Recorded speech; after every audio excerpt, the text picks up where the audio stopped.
কিছু বুথে তালিকা টাঙানো শুরু। টাঙানো হচ্ছে লজিক্যাল আনম্যাপ তালিকা। গতকাল রাতে কমিশনের তালিকা পৌঁছেছে। আলিপুরে ৭৪ নম্বর ওয়ার্ডে টাঙানো হলো লিস্ট।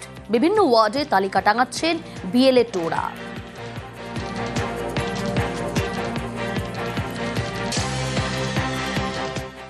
নিজেদের নাম দেখতে পাবেন এখানে যারা সেলফে আছেন। সেলফ মানে হচ্ছে তাদের 2002 সালেও নাম ছিল, এখন নাম আছে, কিন্তু কি আছে কারোর দেখুন সঞ্জয় নাম আছে।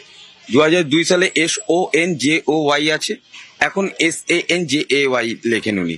SONJAY করেছে কে? 2002 যিনি বিএলও ছিলেন সে লিখেছে, তখন হাতে লিখে সব নিয়ে গেছেন, এরকম ফর্ম ছিল না, সেই মিসম্যাচটা হয়েছে।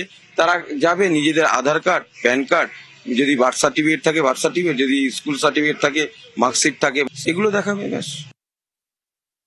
সুপ্রিম কোর্টের তরফে নির্বাচন কমিশনকে যেমনটা জানানো হয়েছিল সেই মতোই এবার লজিক্যাল ডিসক্রিপেন্সির তালিকা সাধারণ মানুষের আওতায় যাতে থাকে সেই মতো করে এই তালিকা টাঙিয়ে দেওয়া হচ্ছে নির্বাচন কমিশনের তরফে, যার মধ্যে উল্লেখযোগ্যভাবে প্রথমে এপিক নাম্বার থাকছে, তারপর পার্ট নাম্বার, সিরিয়াল নাম্বার, সেই ভোটারের নাম এবং লজিক্যাল ডিসক্রিপেন্সির মধ্যে তার ম্যাপিং এর ক্যাটাগরি কি রয়েছে, অর্থাৎ যারা যারা নিজেদের নাম 2002 এর তালিকায় পেয়েছেন তাদের ক্ষেত্রে সেলফ লেখা থাকছে, যাদের ক্ষেত্রে যারা বাবা মা অথবা দাদু দিদার নাম দিয়ে লিঙ্ক করতে পেরেছেন তাদের ক্ষেত্রে প্রয়োজনই রয়েছে, এবং যদি কারোর ক্ষেত্রে ম্যাপিং না হয়ে থাকে সেক্ষেত্রে নো ম্যাপিং বলে লেখা থাকছে ম্যাপিং ক্যাটাগরিতে।